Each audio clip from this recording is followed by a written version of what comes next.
Hi, I'm Kailey Waskall. I am a content creator, occupational therapist, and beauty brand accessibility consultant. I'm here to tell you my top 10 ways to adapt makeup products to help people with low vision or vision impairments. First, we're going to talk a little bit about what occupational therapy is. At its core, occupational therapy, or OT for short, is all about helping people access what activities are most meaningful to them in their daily life. As OTs, we work with people across the lifespan to identify strengths and barriers and just figure out how to help them be more independent and supported in their daily life. As occupational therapists, we believe that meaningful participation in daily life activities promotes optimal health outcomes. I've taken my knowledge as an occupational therapist to create a beauty brand accessibility consultancy where I work with brands to help promote product design to make it more accessible and inclusive for people with disabilities. I also run a social media account called Occupation Beauty where I review makeup through the lens of accessibility so that people can be more confident in their next makeup purchase. With that being said, here are my top beauty modification tips for people with low vision or vision impairment.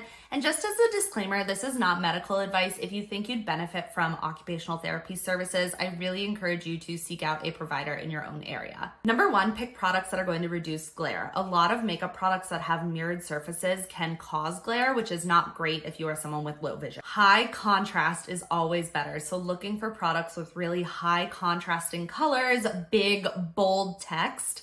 And if you want to make a product more high contrasting, you can use duct tape in crazy colors or washi tape and put it around the edge of where the opening is so it's a little bit better and easier to find it. Also adding a little bit of tactile, so adding a sticker, adding a marker, adding something to the product to differentiate, especially if you have like 5 lip tube glosses and they're all the same product size, right? And they're all the same feel. If you can add stickers or something, that can help you differentiate them. If you have a product that has like one of these flimsy closures at the top, you can always punch a hole in it and add a little charm so that you can really differentiate in a fun, exciting way. Along that line, try choosing products that are cool shapes or that are different shapes. So if you can find makeup products that are a little bit innovative in their shape, that's gonna also be easier to differentiate two different products when they feel the same.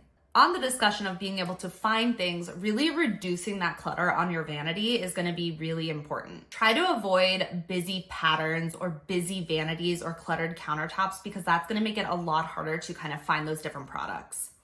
So having your products really organized and set out in the same way every day is going to make it just a lot easier. If you have a handheld magnifier, sometimes that can help read the fine print on products. Also, try to choose products that won't roll away if you accidentally drop them so that they're easier to find. When you're trying to figure out your positioning of your vanity or your countertop where you're going to do your makeup, try to make it parallel to a light source instead of perpendicular. Instead of having a vanity and the light source directly behind it, try having the vanity and then the light source like along the side. A talking labeler is a cooler, higher tech thing that you could potentially try. Is if you have stickers, you can stick them on and then record your voice saying what the product is. I think that could also be really helpful in cosmetics where a lot of the products are the same. And finally, cooler cosmetics can help differentiate where you've applied them. So if you keep your cosmetics, your nail polish in the refrigerator, if it's safe to do so, when you apply them, you'll be able to feel where that product has gone a little bit better. For example, nail polish, if it's cooler, when you're applying it, you can really feel where on the nail it's going so that it's easier to get that nice full coverage. Everyone deserves to easily access products that make them feel the most beautiful. So please let me know. Find me on TikTok, on Instagram, shoot me an email of your favorite accessibility tips and tricks. And thanks for having me on.